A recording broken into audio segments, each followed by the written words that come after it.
Hey there, it's Bobi, aka Paginator, and we have the Fairyloot box to open. This is the December box, even though it's January.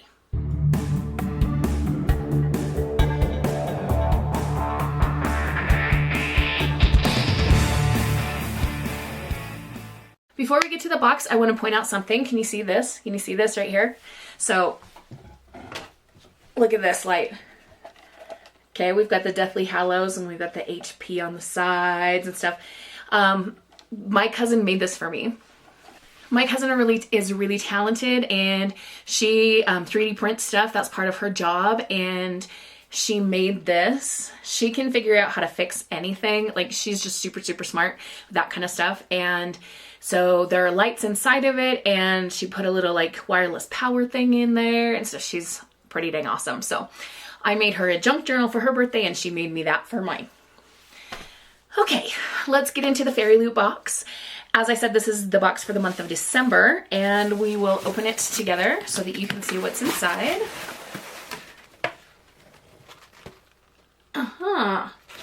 Is that a blanket? Daughter of the Moon Goddess blanket. Oh, look at this. I love Daughter of the Moon Goddess. It is a fantastic, fantastic book. And let's take a closer look at this blanket, like when it's opened up. Like, which way does it go? Does it go like, yeah, I think it goes like this. Okay, can you guys see that? Ugh.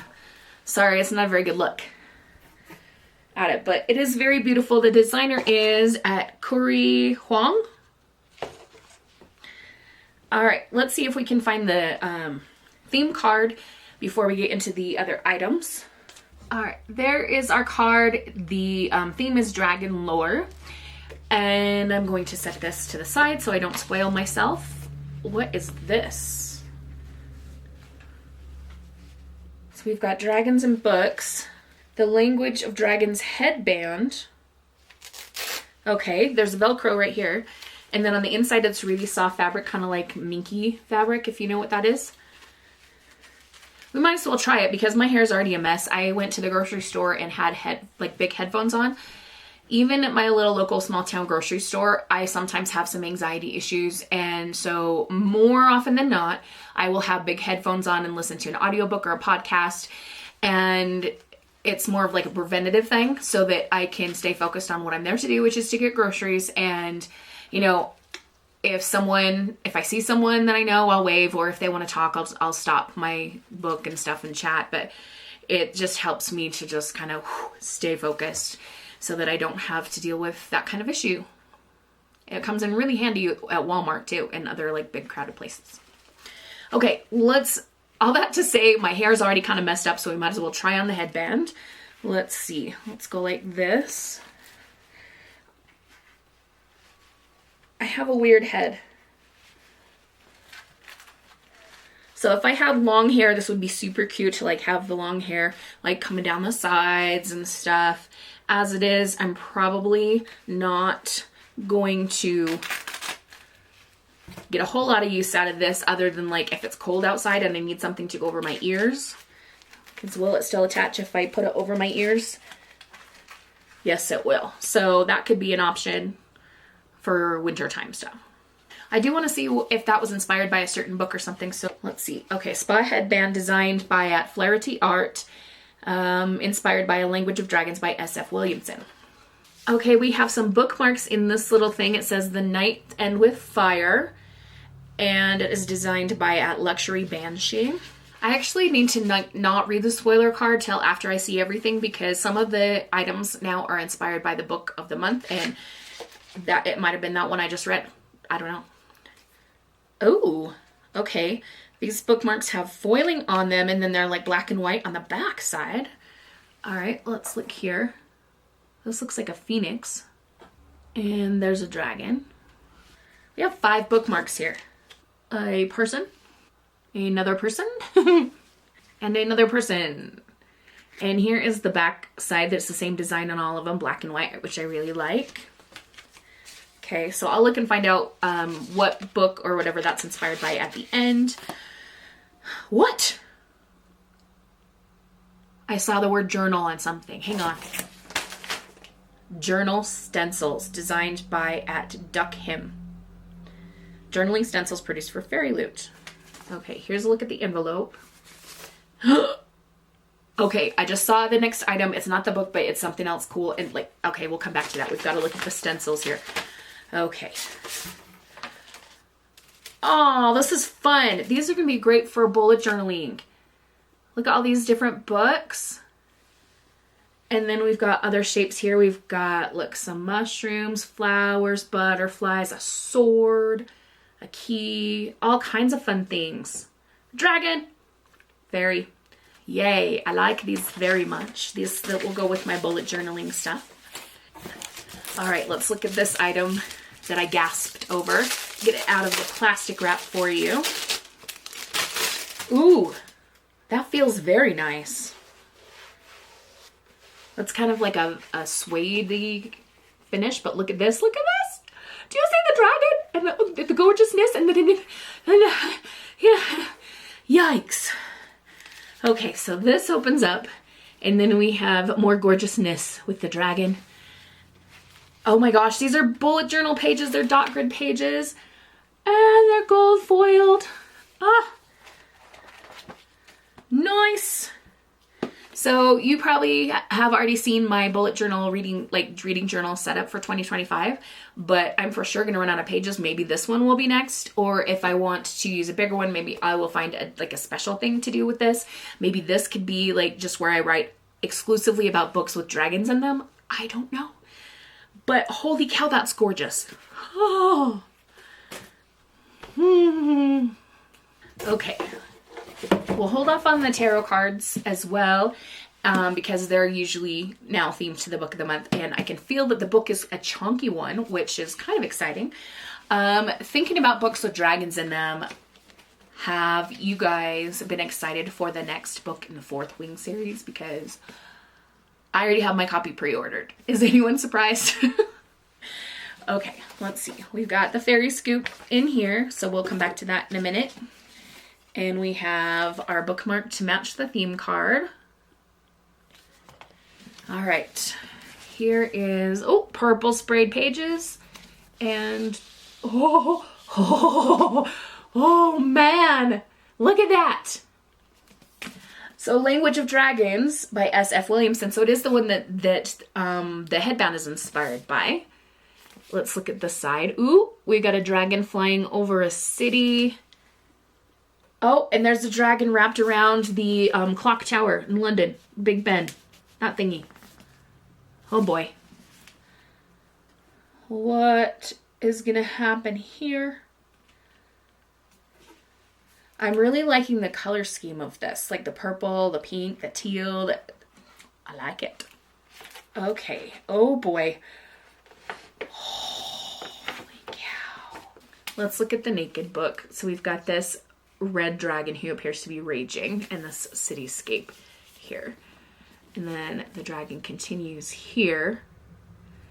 But I'm going to show you how I first saw it. So when I first pulled this dust jacket, look at that. Red dragon. It continues there. I don't know if they did that on purpose, but holy cow, that's cool. Okay, let's look at the inside of this now. So there is that dragon, and he looks freaking amazing, or she, I don't know yet. And I'm assuming that's our main character. And we got dragon, dragon, dragon. All right, let's check out end papers. Okay. She's in some kind of uniform. Is this a private school uniform? The insignia has a little dragon on it, so that's interesting. Oh, and here we have papers at the back. Love interest, I'm assuming. Are we in the 20s? Based on her dress here with the long drapey beads and stuff, it looks kind of like that. Plus the gilding design around the edges looks very Art Deco. So I don't know, but we'll find out soon. Okay, so I was flipping through looking for the letter from the author, and I saw the very first line of chapter 1. It says, "I'm dreaming in Draconic again." Color me already intrigued.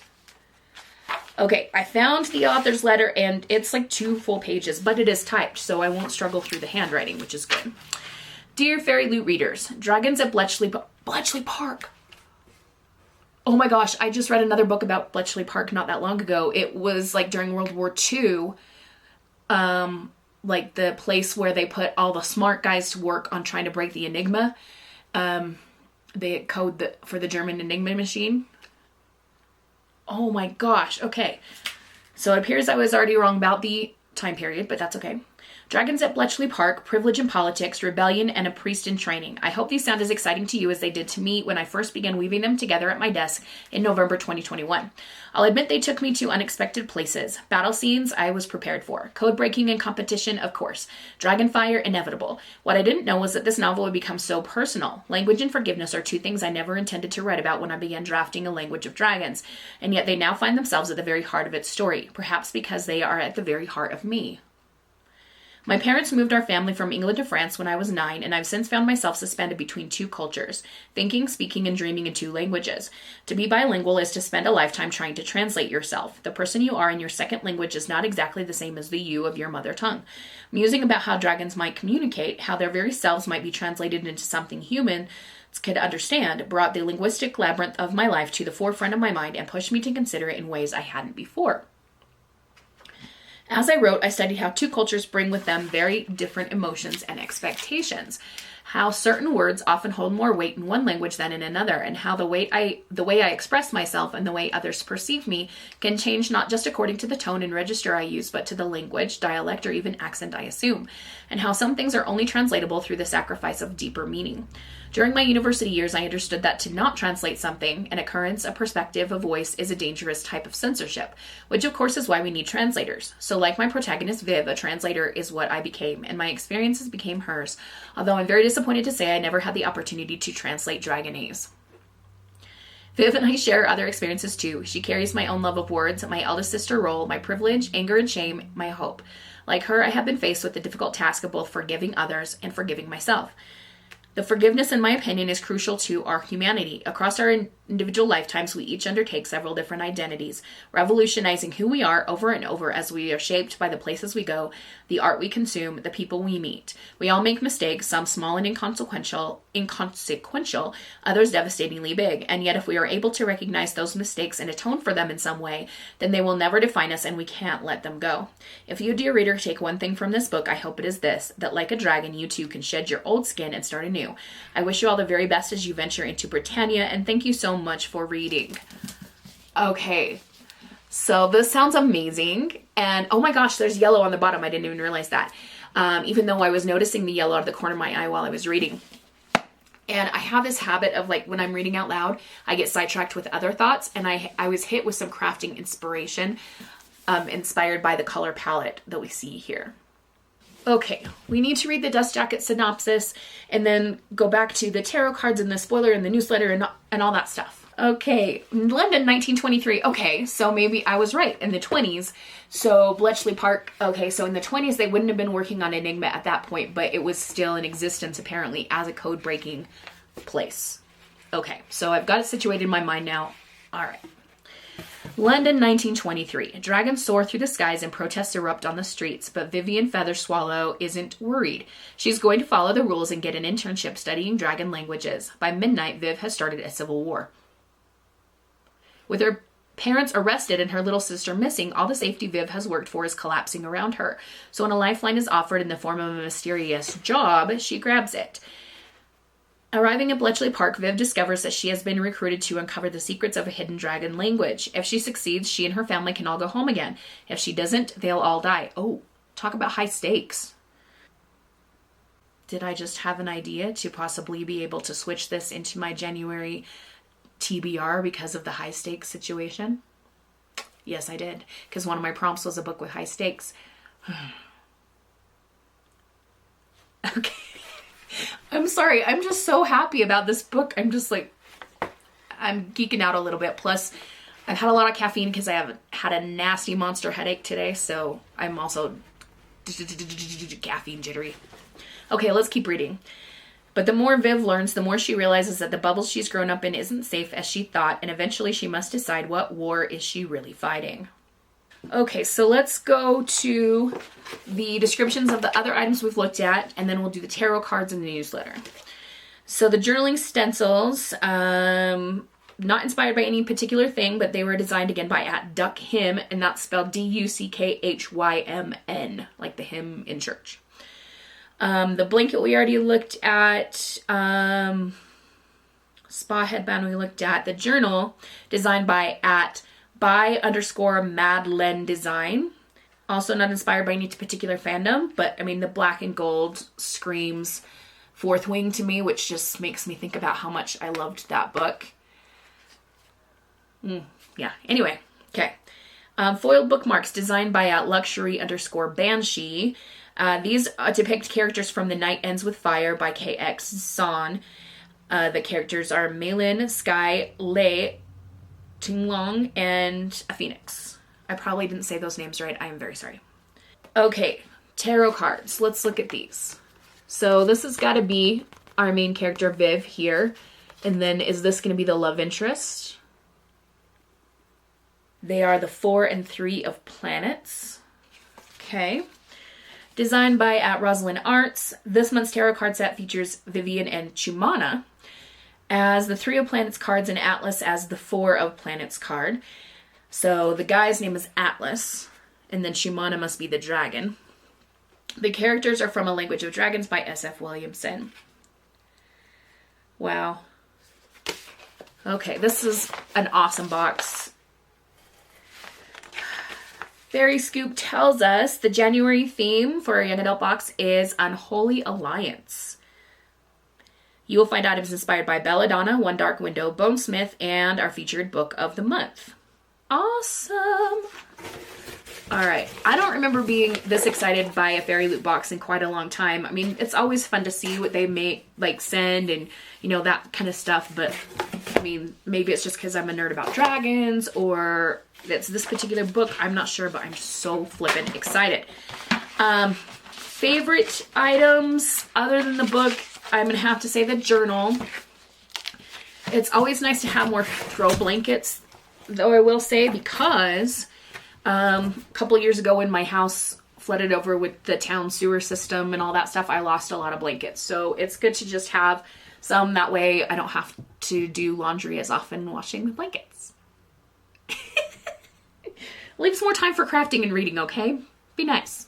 Alright, that's going to be it for this video. Let me know in the comments below what your favorite item was and if you love dragons. And leave me a dragon emoji if you made it to the end of this video. Have a wonderful, magical, and bookish day. Happy reading. Adios.